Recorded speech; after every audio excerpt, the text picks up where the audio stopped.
Hey everyone, thank you so much for joining today's conversation with Rhea. Rhea, so excited to dive into our topics today. How are you doing? Justin, I'm great. And I was just thinking about like nonstop nonprofit. Let's do it. Can't stop, won't stop. Exactly. That's the spirit of it, at least. I love it. I love the energy. Love the excitement. A lot of good things to talk about today. Some that might be a bit controversial, which is I love always it. always fun. So Yeah, let's hopefully bring the we can dig spicy. into it. Before we do that, just for the listeners, would love to do a proper introduction. So maybe we can start with just your business, your practice. Talk to us a little bit about what you do, how you work with nonprofits, and then take it from there. Yeah, thanks. So I am Rhea Wong. I am, like you, a podcaster. I'm an author of the book Get That Money, Honey. I'm extremely on LinkedIn. So if you haven't bumped into me on LinkedIn, you probably will at some point. And what I do is I teach and coach nonprofit executives, primarily executive directors and development directors, to do major gift fundraising. And so my strategy is really about creating a scalable framework that people can use in order to ramp up their major gifts. What I find with a lot of nonprofits is that they don't have a real system, strategy, or workflow. And so that's what I do. And the other piece too, which I talk about less often, but I think is pretty relevant, is the mindset that one needs to have in order to do major gift fundraising. And it all started because I was an executive director here in New York City for 12 and a half years. And I talk about this a lot. My first two Google searches on the job were, what does an executive director do and how do you fundraise? And so over the course of 12 and a half years, I figured it out. And I just thought, in my next iteration of my next life, why don't I help people so that they don't have to spend 12 and a half years figuring it out like I did and make all the mistakes? I've made all the mistakes so you don't have to. You can make new and different mistakes. How was that experience building the plane as it was flying, if you will, in the first 12 years of building and starting a nonprofit organization? Would love to hear a little bit about sort of their learnings from that journey. Yeah. Oh, how was it? It was like the longest, shortest time. Yeah. uh, Short because I felt like there were, the days flew by, and then there were days that it just felt like I've been here forever doing this thing. And I think what's true, and Justin, I'm sure you could speak to this too, is when you're building anything, when you're trying to launch, it just feels like you're holding everything together with like chewing gum and a prayer. And that's Hmm. really how it felt. And so I started in '05, and so like sort of 3-ish years in was the 2008 global meltdown. So that was fun. Yep. And then I actually had left before the pandemic, so I didn't get to live through that drama. But I don't know. I think the nature of being an ED is very similar to being an entrepreneur, which is like you're constantly testing, you're iterating, things are failing. 9 out of 10 things that you try will fail, right? And so the question is, how do you keep plugging away at a thing when a lot of the Yeah. work that you do is kind of the unsexy stuff, right? Like how many of us have been here toiling away over like our CRM system and cleaning up our data and sending all the million emails to donors who don't want to talk to us and chasing down board members to make sure that they're coming to the board meeting. And by the way, did you read the agenda and have you read the minutes? Right. So I think a lot of it felt like blocking and tackling. And yet when I look back on it, it was probably the greatest time of my life. So Yeah. I mean, it's building anything is incredibly challenging, but can also be very rewarding. Um, mhm. is anything from sort of that first 12 years, any of that sort of the experiences or the learnings, how much of that is sort of like baked into your book, Oh my and gosh, all of it. Sorry, go all ahead. of it? Yeah. Oh, no, I was just going to ask, like, how much of that was and the inspiration for the book, or did it come more after working with clients and wanting to create a resource for more organizations to be able to tap into what you've had uncovered and what you've learned and what you're trying to coach executive directors with? Yeah, well, I think it's constantly evolving, right? So I'm always learning. I am evolving my strategy to keep up with today's donors and today's market. And I think one of the things that I think is certainly been true as a nonprofit person, I didn't really have access to a lot of the common marketing knowledge. It wasn't until I launched my own company that I was like, oh, a sales funnel. Is that what they call that? Right. Or like, oh, how am I supposed to be using social media to convert my email list, which is a conversion mechanism? Like, there were just things that nobody ever taught me. And so my my impulse with writing this book is to help access all of this knowledge that I didn't learn until after I was an ED to Mm. help make people's lives easier. But then the other piece of it was just selfishly, when I was coming up, I would read these very, very dry technical books on fundraising, all those like thick, wily textbooks. Yep. No disrespect to Wiley, but y'all know who you are. And I was just like, this is so boring. Like, I don't really, I'm reading it, and I'm reading it before bed because it's going to put me to sleep. And I also found that those books were highly theoretical, but there wasn't a lot that was very tactical. And so Hmm. the book I wrote, and this was my pandemic baby, was I wanted to write the book that I wish I'd had as an ED, which was super practical, super tactical, no fluff, no BS, straight to the point, and tools that I could use in my real life tomorrow. So that was the impetus behind it. And, I Awesome. think so much of the training I do, people appreciate the fact that I've been in the trenches. Like, for me, it's not theoretical. I remember what it's like to like look at that bank account and be like, okay, Yep. let's hope we make payroll. Or, when we get that check that came in, you're like cashing it and hope it clears before like a certain quarter. So I've been there. Yep. No, that's awesome. And for those listening, in the notes of the show here, we have a link where you can actually purchase the book, get the money, honey. So definitely encourage that. Another big part of your work, I think, it's a program called Big Ask Gift Program. That's right. And I know that your focus is really helping leaders and fundraisers with their major gift fundraising program. So maybe share a little bit more about that program and what leaders could expect in Yeah. going through that. Thank you so much for asking, Justin. So it is a 12-month group coaching program. It's application only. It's really intended for nonprofits that are kind of at the $1 million and above mark, and those that already have an existing individual donor base, because I'm really focused on major gifts and how do you turn those, annual givers, your monthly givers into actual major donors. And so the other thing I want to caveat here is major donors is a very subjective term, right? So what a major donor might be for $1 million nonprofit is certainly not the same as a major donor for the Met Opera. So I want to make sure that people aren't freaked out by the term major donor. Typically, when I say major donor, I'm talking about the top 10% of givers within your individual giving portfolio. Uh, and I think, Justin, you and I had spoken earlier, in this current economic climate where I think foundations are really putting a pause on looking at new grantees, corporations are certainly pulling back, and we know what's happening with federal funding.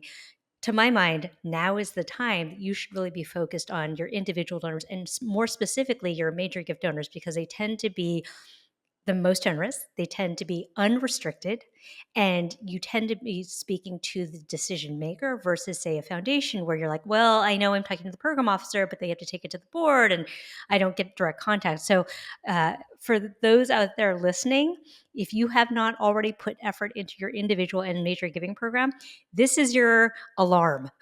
Please do this now. You're going to thank, future you is going to thank today you. Yeah, I think a lot of times we over-index on acquiring new donors before we really understand the potential of the existing donor base, those that are already committed, already bought into the mission, but could potentially do a bit more with their giving. And so I think that's a great reminder is to all fundraisers, regardless of size, start with are we maximizing our relationship building? Are we maximizing our engagement with our existing donors? Because there's typically a lot more mileage you can get from Oh, the existing donor base.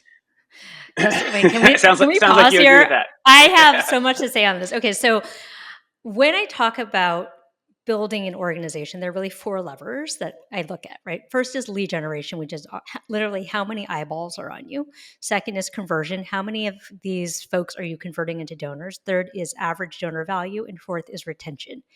Now, I feel like a lot of people obsess on lead generation, building the list, how do we get new donors in, et cetera, et cetera. And that's all well and good, but they ignore retention. And so they're just pouring water into a leaky bucket. So if folks are listening out there and you don't know your retention rate, or if you do, and it's less than 40%, focus on that first before you spend a lot of time, money, and energy chasing new donors. And the other thing I'll just add is I just did a video on this. Um, in a recessionary economy, chasing new donors is often a fool's errand because Mm. in this kind of economy, people are slower to come on board, they're slower to trust you, and the gifts are smaller. And so, what I think everyone needs to be doing is doubling down and going deeper with the folks who already have shown up, who already said that they love you. Can we get bigger gifts? Can we deepen the relationship? Can we feed and nurture the relationship before we go chasing after someone else? I mean, last thing I'll say, I love a dating analogy. Take care of the ones that are already at home versus going Mm. out to the bar trying to like pick up some new folks. Yeah. The interesting thing on retention, yeah, like you had mentioned, 40%, if you're losing more than 40% of your donors, uh, even that number is like compared to like other industries. So for example, like, I'm in the software technology industry. If you're not retaining 90% of your customers, you've got a major problem with your business, with your product, with your Mm-hmm. value proposition. And Mm-hmm. anyone on the outside evaluating is like, you can't retain 10% of your customers. Like, are you going to be able to survive as a business going forward? Yep. In the nonprofit industry, I don't know why we've set the bar so like low, where it's like, oh, you're saving 30%. You're only losing 30% of your donors. 70% of your, Uh, oh my God, I know. It yeah, drives me insane. and I think this is something that, and the other aspect of it, and something you'd mentioned, is a lot of times executive directors will say, "Oh, we have got great retention, right? We're retaining. We're definitely above the benchmark. We're definitely above the national average." And when you ask them, well, like, what is your retention rate? Often they can't answer that question, or Right. they're like, "We'll have to go back and take a look." And then finding Yep. the data, they're often surprised. And so I think it's just a Yep. great reminder for everyone listening, regardless of where the economy is at.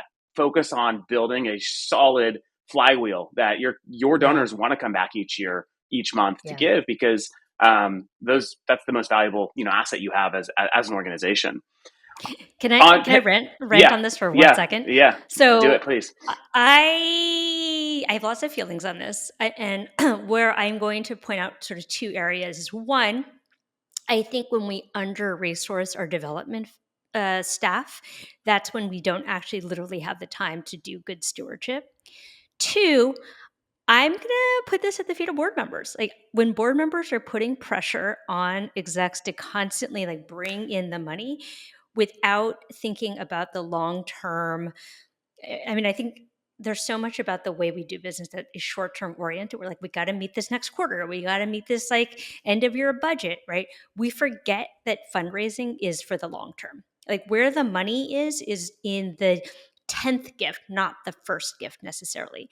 And so because we've forgotten and how to be long term oriented, we burn the contacts, right? And so that's why we get into this vicious cycle of having to refill the bucket all the time because we haven't treated our donors right. And therefore, they have gone away, which then means we have an empty pipeline, which means we're constantly having to refill, but then we're not putting in the time to make them stick around. So it's like you get into this vicious cycle that you need to step out of. So all to say, you must resource your development department properly in order to steward. You said a trigger word for me, and I was trying to ignore it, but I don't know if I can. And that's boards in the nonprofit space. I know this has nothing to do with our topic today, but I've like you, spent about 14 years building two different nonprofit organizations, which meant I interacted a lot with building and managing boards. And today, sit on some boards for nonprofits. And why boards is a trigger for me in the nonprofit space is because so many boards, the majority of boards that I have encountered or have talked with other EDs about, are not functioning the way that a nonprofit board should function. At the end of the day, at the highest level, these boards have a fiduciary responsibility to what? To the organization. And what is the organization? The organization is about the mission it's trying to accomplish. And too many times we get so stuck on either fundraising at a board level, or are we spending enough on overhead versus operations? Not actually asking like the really inquisitive questions of what will it take for us to accelerate our mission? What will it take for us to achieve our mission faster or with more quality? I Yep. think that's where Yep. I would love to see sort of the conversations go. I know it's somewhat of a tangent in our conversation No, it's today, not, because but it's it comes actually back. it's major gifts. Let's talk about this. It I is, have so yeah. much to say. Yeah. Okay. Sorry, I didn't mean to cut you off, but I'm like so excited to talk about this. Okay. No, So please do. I have lots of things to say about boards, and actually, I'm going to be at AFP Fundraising Day on Friday to talk about this very topic. So I'm all fired up. So I think, one, we have to think about the history of boards. Like, why do they exist? And I think part of it is this idea that nonprofits aren't really run professionally, right? So we had to appoint a bunch of board members in order to oversee it. I think that was probably true back in like the days of, the Gilded Age, where it was just like ladies who lunch who created a nonprofit. I think the sector, at least even in like the 20 years that I've been in the sector, has professionalized significantly. So I don't think it's true any longer that they're not professionalized and the staff are not trained professionals. So, one. Two, I think that we do not recruit or train board members with the right ideas. So most executive directors might recruit a board member because like, oh, this is someone who has lots of money, or they know someone with lots of money, let's get them on the board. Ignoring, for example, what is it that we actually need them to do, to think generatively, to think about the growth and sustainability of the organization, right? So we're recruiting the wrong people, and then we're not training them. So I think there's this misapprehension out there that, oh, if you're really good at sales, you're automatically going to be really good at fundraising. Or if you're like Mm, the VP at a bank, you're obviously going to feel very comfortable around money.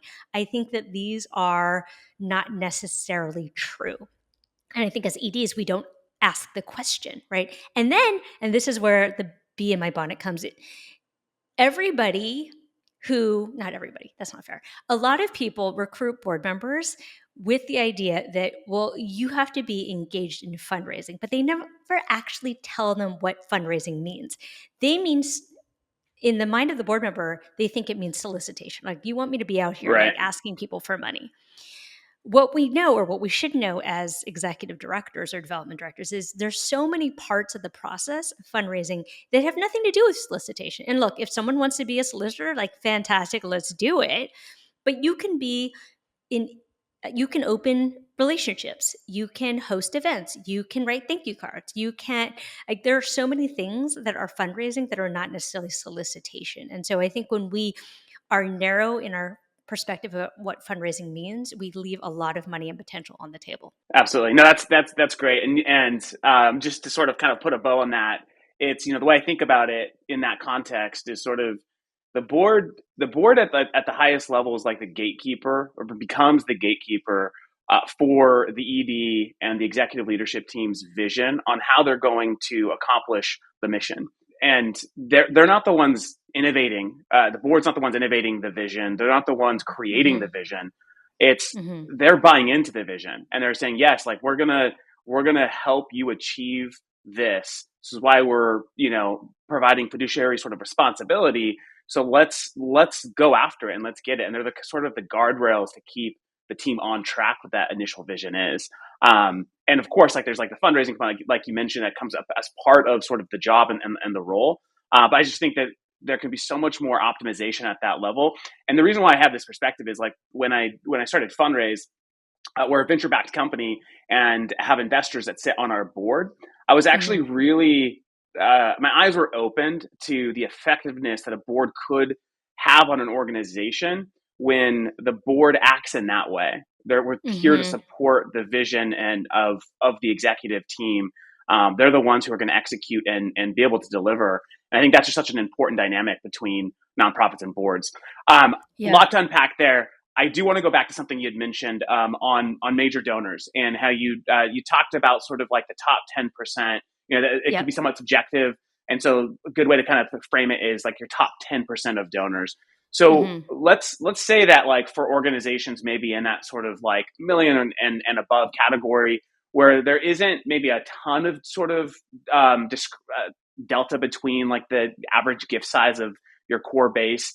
Um, and so you're looking at like, I don't know, 5-figure gifts and versus Mm-hmm. 6-7-figure gift opportunities. How do you identify those people, and how do you figure out what is the appropriate amount to ask them to give? Yeah. Oh my gosh, Justin, this is such a good question. Okay, so and we're going to get into wealth screens in a second. So I want to talk about this. So what I typically see with folks is that they kind of look at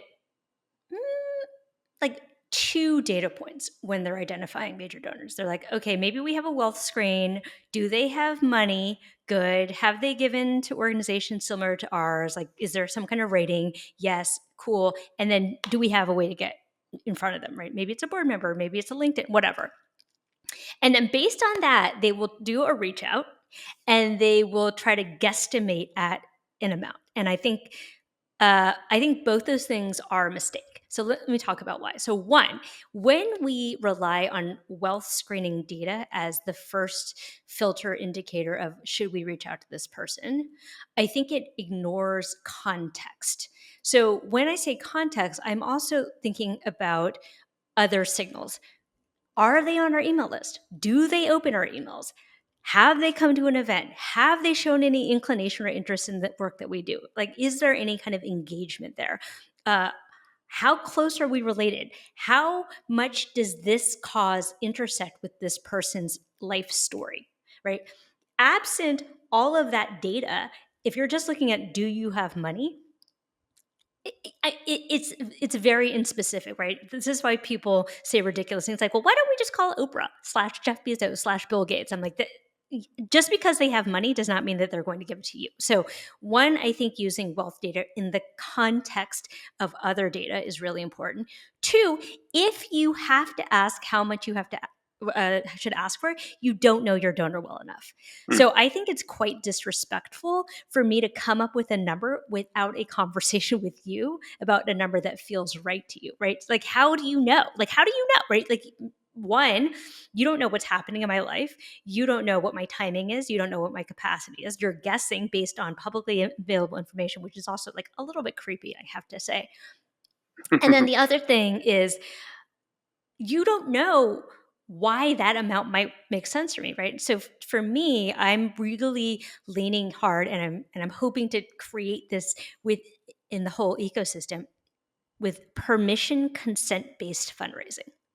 What I mean by that is if I'm going to be talking to you about a gift, I'm going to ask permission to have a conversation about that gift. And I think as a sector, because we have not been consent based, like that's why people don't trust us. That's why they don't answer your phone calls. That's why they don't want to have coffee with you because they don't trust your intentions. Because, and I'm not saying it's you personally, right? I'm sure anyone out here listening, you're a very good ethical fundraiser, but they've been burned in the past by bad Hmm. fundraising. And therefore, like, Yep. I can't blame them for being skeptical or being reluctant to take a call. Like, I've been treated like an ATM, so I'm not going to go sign up for that again. I call those the quota fundraisers, right? The individuals who they have a number, an annual number that they have to hit, Yep. and that's Yep. becomes the most important thing over true relationship building, getting to know your donors, and and really sort of personalizing the experience for the donor. Hmm. And I think that's that comes across very quickly Yeah. to a donor. They pick that up right away. Oh, for And so sure. I Like, couldn't agree more with what you're saying here. yeah, I mean, look, we all have a very finely tuned BS meter, right? Like we know when we're being hustled, we know when we're being networked. And I think the mistake that a lot of people make is that they think too much about themselves. So, and I think this is probably true like in life, but when you are focused on getting a gift from a donor, versus helping someone to achieve their philanthropic goals, you get into the transactional mindset. And so the shift that I really recommend that everyone tries to make is see yourself as a philanthropic advisor.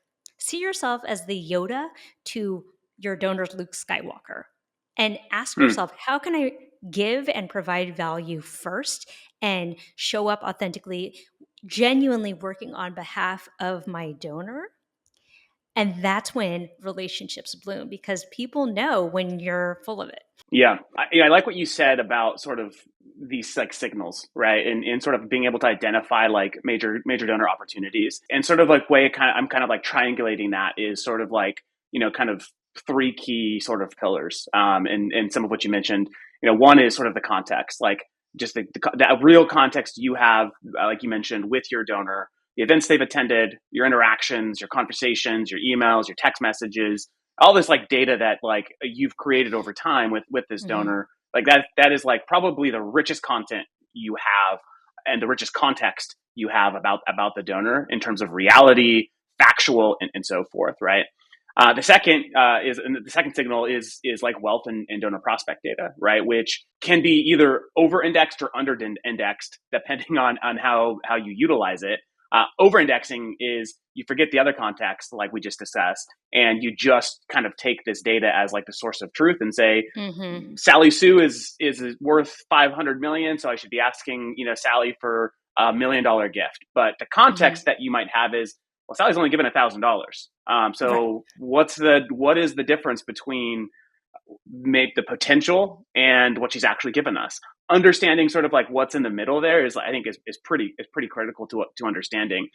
Um, and then the other thing I think that's like super interesting that you mentioned is sort of like this, the ability to like get permission from the donor, right? Mm-hmm. So it's not like you're ever surprising a donor with like a big ask. Like there's been conversations like leading up to an opportunity for this individual to get more involved and to maybe write a bigger check, and to support the organization in a bigger way. I often think about that as well. When I was a fundraiser, I moved away from like specific direct dollar asks, of like $10,000 or 25,000 or $100,000, and actually went more with like, hey, our I want to tell you about a program that we're really excited about. It's going to cost us Mm-hmm. $1 million to execute from beginning to end. And so we're working with some of our most important Inspire donors on helping us fulfill this reality. I'd love to talk about sort of your interest in this and how much you'd Mm-hmm. be willing to help fund it. Mm-hmm. And I often found that actually led to larger gifts than putting donors in a box and trying to prescribe like a Yep. specific ask based off of like wealth data or even just other maybe clues that you might have. So yeah, I would be curious sort of like your feedback on that process. Like, Yeah. is a specific amount always required, or is it okay to keep it open ended and allow the donors to sort of navigate it themselves? Yeah, so I'm gonna walk through my process because I think Okay. it's an interesting one. And shout out to Gray Warner of Market Smart, because this is his baby genius. So I can't take credit for it, but so there are a couple of components that I think are fairly unique to this approach. One, I really think it's helpful to create feedback loops. So often we're just like shouting into the void and it feels like throwing tennis balls into a vacuum cleaner. We're like, I just sent all the newsletters. Like, how come people aren't responding, right? How often do we actually ask for conversation? And I want to talk about like conversation. It means with, right? Like, how am I speaking with people, not at people? And so, first thing with a feedback loop, with a survey as an example, or a conversation, you're really thinking about a couple of components: capacity, timing, engagement, reason, and permission. Then, once you've checked those boxes, you move into a full qualification. So you're talking with the person about what does a process look like together, right? Can we be on we call it an engagement roadmap together? They must accept that roadmap, because if they do not accept it, you got nothing. And so by being very transparent and literally spelling out the process, right? Because I think it's very opaque. Like sometimes you're in a situation where like, oh, Justin like keeps calling me for coffee. It must be because like we're homies now. Like I've gotten into that situation where like, oh God, I'm in the friend zone now and now it's awkward, right? Instead, by being very transparent on the front end, be like, hey, would you like to be on this process with me? We will map out, calendarize a couple of key touch points that are value oriented for you in order for us to get to know each other, for you to get to see the program in action, et cetera, et cetera. And when and if the timing is right, I'd like to co-create a proposal for funding with you. How does that sound? Right. And so if you accept the engagement, you're not committing to a number, you're not committing even to giving, you're committing to exploring. However, because you've asked me for my consent to be in the caseload, the ROI is much higher. Like it's probably, you're going to get 80% of the people in your caseload because they've opted into a process. So for me, I think I've been thinking about it much more. It's like, when you hire like a lawyer or like a financial advisor or whatever, and they like give you a contract and they kind of like lay it like, this is the process. Does it sound okay? You're like, yes, great, I'm in. That to me is much more about partnership and walking alongside someone versus like looking at someone like a target. Yeah. So I remember not using this exact framework, which is excellent. But I remember sort of kind of create when I was a fundraiser, creating sort of like, a framework that would allow me to kind of like get this level of like permission from donors. I remember I had a donor tell me once, Justin, like, stop taking the magic out of fundraising. And I think I stepped back and I was like, wow, like what do you mean by that? And he was like, you know, giving for me is an emotional Yep. reaction to being inspired or believing that like the dollars that I can give are going to make a big impact. And so I would rather be, I would rather continue down like like don't remove the magic because you're putting too much process into it. So would love your thoughts on that and how much of sort of this like framework that you're talking about is more internal for you as a fundraiser to drive versus it's public, donor facing. They understand sort of where they're at in kind of this like process and when you might be asking how do you kind of decipher between like the magic of fundraising, the romance of fundraising versus the important like systematized operational part of fundraising, and how do you like marry those two things? Yeah, I think that's a false dichotomy. I don't think that because you add the structure, you give up the magic. Like, I think what you give up is the uncertainty. But Mm, in those touch points, you can build in magic. You can build in these moments of awe and inspiration. Have you ever read Unreasonable Hospitality by Will Guidara? yes, yes, yeah, so good. Yes, everyone needs to read Unreasonable Hospitality because even though it's a hospitality book, there's a lot there for fundraisers. But the point of fact is, like, Will had very tight systems for how to run 11 Madison Park. And he had dreamweavers, like these people who could come up with these incredible experiences to surprise and delight. So I don't think one negates the other. I think, and in my mind, I assume that most people would prefer radical transparency over opacity. Now, look, maybe there's a donor. I've not met this person yet, but they could exist. Like, Rhea, I don't want to know what happens next. Surprise me. I'm like, cool, we can make that happen too, right? But most people I know are like, let's tell me what's happening, tell me why it's happening, and tell me what you want from me. Yeah, no, that makes sense. That's good. That's good perspective, and a great shout out for a great book. A great book for all fundraisers to read. Um, Maybe not super obvious with the title, but so many practical things you could pull from how to create just great experiences for your donors that are memorable. Okay, so taking a step a little bit further on major donor cultivation, there's obviously a lot of hype around technology. And something you've said is, let the robots be robots, let the humans be humans. And so I'm curious, sort of within this framework that you're talking about, and how you coach fundraisers. What is the role of technology in this process around cultivating donors, retaining donors, supporting donors? Would love to kind of hear your thoughts on sort of how you view technology in sort of this conversation. All right. Well, Justin, let me ask you this. Have you ever met anyone who works at a nonprofit say something to the effect of, you know what? We have so many staff, we don't even know what to do with them. Like, we are just like hanging out, working Never. 35-hour weeks. Yeah, me neither. And I talk to a lot of people. So here's where I think technology can help you. Technology can increase your capacity without increasing headcount. And that alone should be a reason why I think everyone needs to be leaning hard into technology, whether it's automation, AI, analytics, et cetera, et cetera.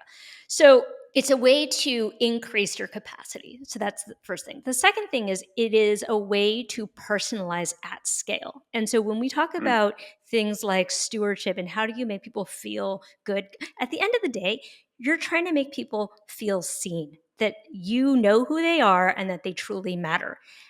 Now, if you have a very lean team and you have a lot of donors, how are you going to do that at scale, right? And so that's where AI really shines. I think Jensen Wong said something that I think you may have mentioned it before, which is, AI is not going to take your job. Someone who knows how to use AI is going to take your job. And Yeah. so I'm probably on further on the spectrum of like being AI enthusiast versus, I know there are some people who are really resistant to it, but I think being resistant to AI is like being resistant to the internet. It's inevitable. It's going to happen.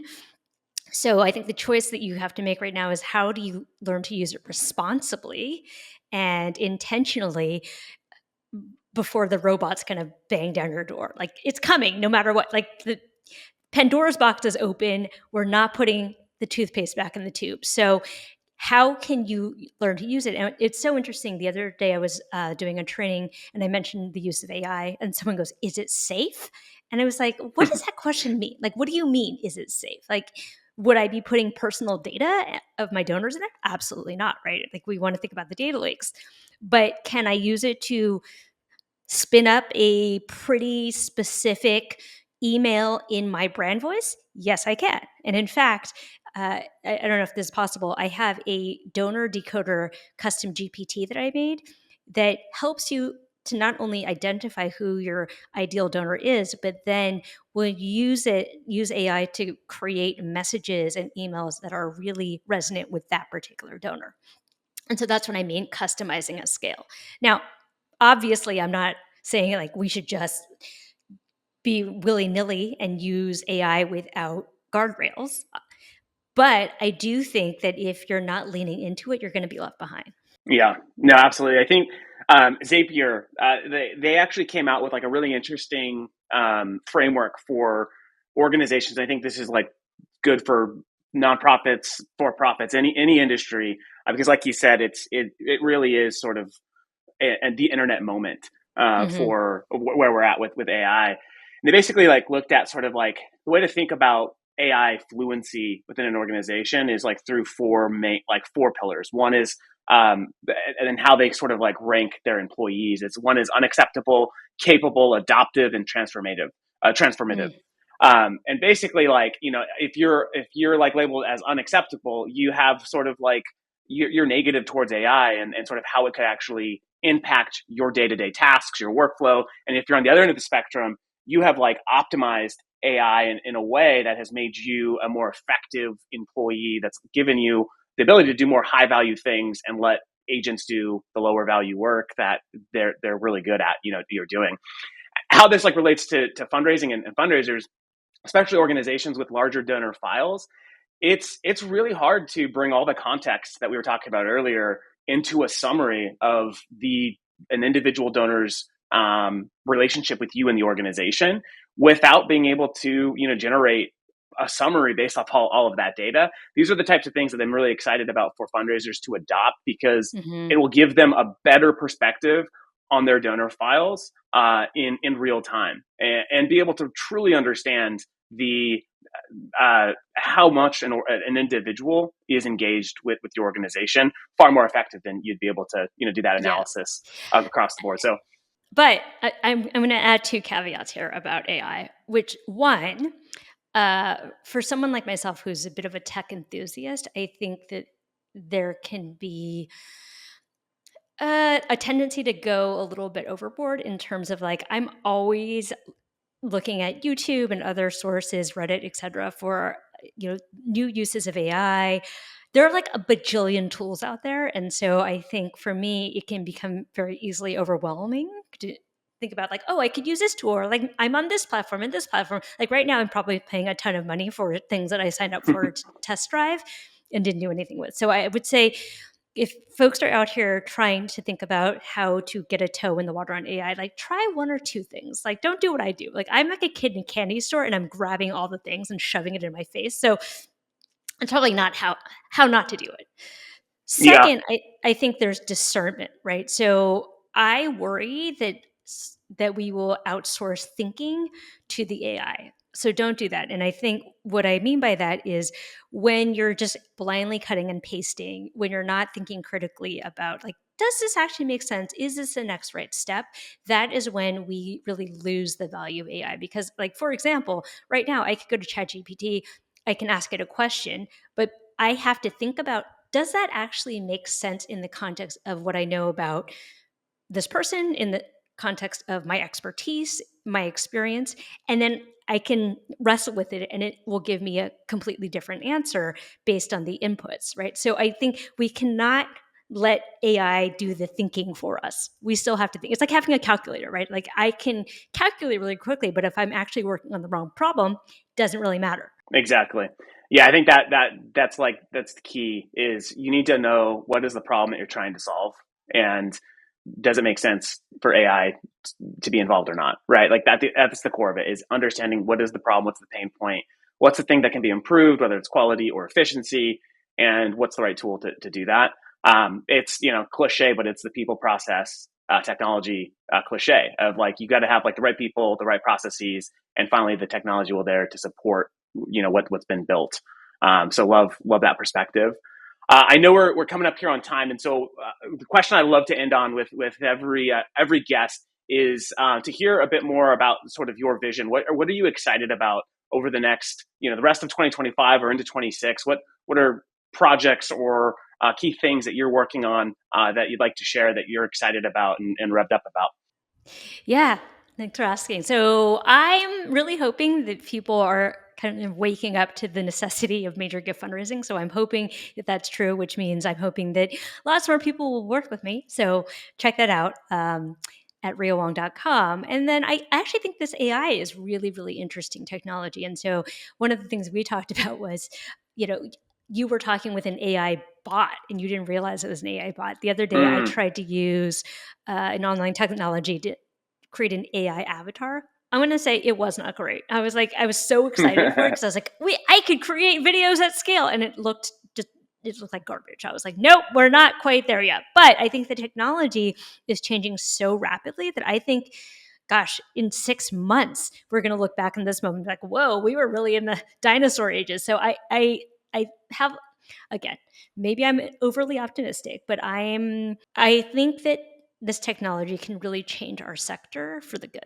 We're definitely living in the middle of a revolution. I don't think you're overly optimistic because it is moving faster, I think, than any technological advance we've seen in history. And it's there's like a lot of scary things that come with that, a lot of big questions, and then there's also a lot of upside, a lot of opportunity, a lot of leveling of the playing field, if you will, for many different types of organizations and work because of the power that we can harness, with this incredible technology. So Can I say excited one to last see. thing? Yeah, absolutely.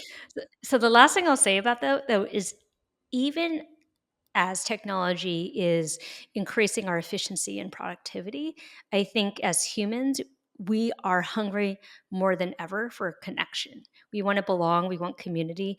I think in some ways, we're probably going to see an uptick in religion because I think people will really crave being part of spiritual communities. And I think therein lies the opportunity for your major gift fundraiser. Like, how are you actually out here being a human, connecting as a human, Mm. making people feel part of something larger than themselves? Because like we're lonelier than we've ever been, even as we are more productive than we've ever been. So the humans need, desire, hunger to belong and to be part of a tribe has not gone away. In fact, I would say it's probably more acute than it has ever been. So therein lies the Mm. opportunity. That's a great way. That's a showstopper right there statement. I love that. Thank you. For those listening who are looking to level up their major gift fundraising, please reach out to Rhea. Her website is definitely will be in the show notes. You can click on to reach out directly. Rhea, thank you so much for taking the time to chat with me today. Love your input, love your insight, and appreciate the time. Thank you so much, Justin. It's so fun.